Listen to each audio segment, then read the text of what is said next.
Hello, my monstrosities. Hello once again. Today I bring to you a bit of an overview.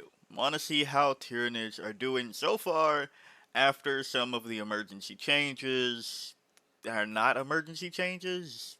The unexpected points move thing that they did there.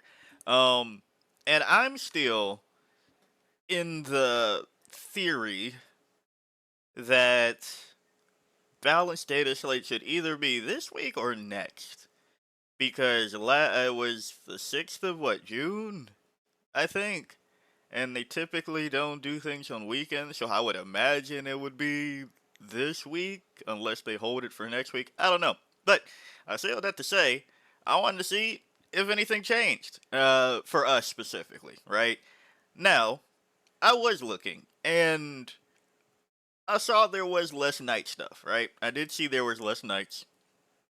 Let's talk about that for a second. Um, there was less knights winning overall. Okay, there was more things up here. Apparently, Imperial agents who needs an army rule. Am I right, everybody? Yuck, yuck, yuck. But Thousand Suns, you see Necron starting to like see some surge of play. Again, right, seeing some life there. And if I'm being fully honest, I think a lot of this is due to the fact that people are not playing the knights because of perceived changes. I feel like a lot of like I look at the player numbers, right? Not just out of this. I was just looking at things from like Nova and whatnot, and it just seems like other things are coming up because people finally said, "Well, something happened to the knights, so I'm not going to play knights. I'm going to play the army that I like to play." And I don't know. I mean, if that's what it takes, fine, But it is kind of funny to see the psychological effects. Past that, though, how did we do specifically as Tyranids? Well, looks like Invasion Fleet is coming back on top, and at 57% on the weekend, it's not too bad. 16 players, 56 wins out of 99 games, right? Um, that's pretty neato. Two went XN1 or well XN1 because we don't have any wins here, right? Let's make sure that's the right column. Yeah, okay. No wins for us on the weekend. And not just to talk about this weekend, I want to talk about this one that happened last week as well. That's kind of why I waited too. Where this one was titled Waiting for the New Meta to see what would happen, right? And last weekend, Subterranean Assault was our most winning detachment, and Invasion Fleet had 49%. This weekend, Subterranean Assault had 51, with 25 players winning 75 out of 146 games. Now, I want to talk about the fact that Subterranean Assault this weekend was lower than Invasion Fleet. Uh, Difference of 9 players, so in terms of like our numbers, our player numbers, that's kind of sizable. Usually, if you were like, yeah, there was like 9 less Space Marine players this weekend, so that's a big difference between the detachment. Not really, but for us, it kind of factors. I don't want to say that it's like bigger than it is, but it is interesting enough that I can't just say, oh, if this was equal, uh, Invasion Fleet would still be, on top or whatever, right? But past that, I want to talk about something that's going on with Subterranean, or I think that people are catching on to Subterranean Assault slightly. I don't think that people have figured it out yet. Uh, Not to say that you're going to run into this issue a lot. Um, but I will say it's turned me off from using the Trigon outside of Subterranean Assault. Yes, I know everybody was already turned off from using it, but it was a cool little surprise where people go, "Oh, you actually brought that," and now there's a monster over here. Um, Now that doesn't happen anymore because people have seen the Trigon enough times, so that's something that I'm currently just like, I guess we gotta go a different route. We don't have to. I don't know. Trigon might end up back in list, but that's current feelings. But Subterranean Assault on the grand scheme, still doing, well, right?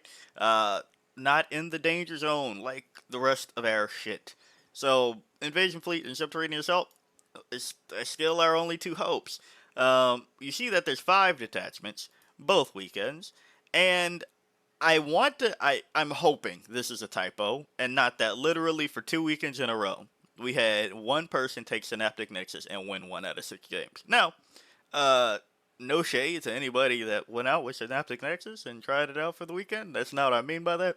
I mean more so, it would be kind of dismal if a detachment for 2 weekends saw one player, maybe not the same player, right? Like literally one person across 2 weekends, and between those 2 weekends, 2 out of 12 games. That's kind of oof. Crusher Stampede.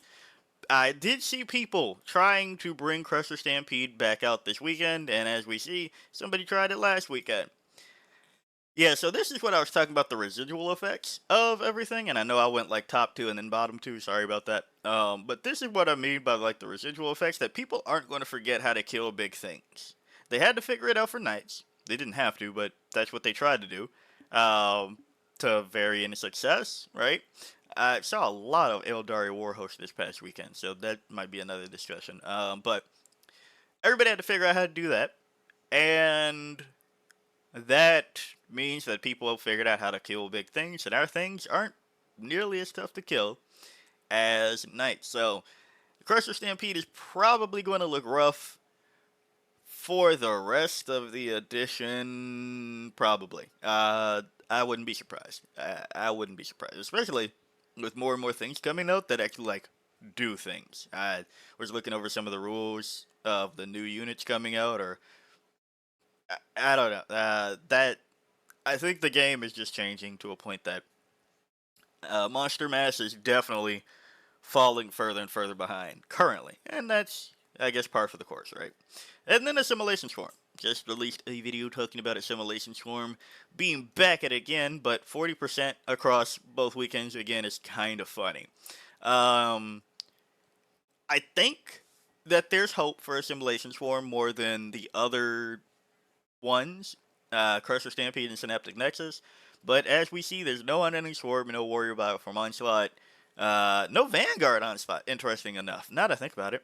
Yeah, there's no Vanguard Onslaught here. So, I don't know. Depending on where the game progresses, I'd like to see people bring back Vanguard. It's kind of awkward when it's not being played. When Synaptic has more play than Vanguard, I don't know what that says. But kind of uncharted waters right now for that brand of things. And a quick one because it's only 2 weeks worth of data, but I think that this data should be changing soon. So I wanted to talk about it before it was out of date. So yeah, if you like the video, like it. Got a comment for me, comment. And until next time, peace out, my monstrosities.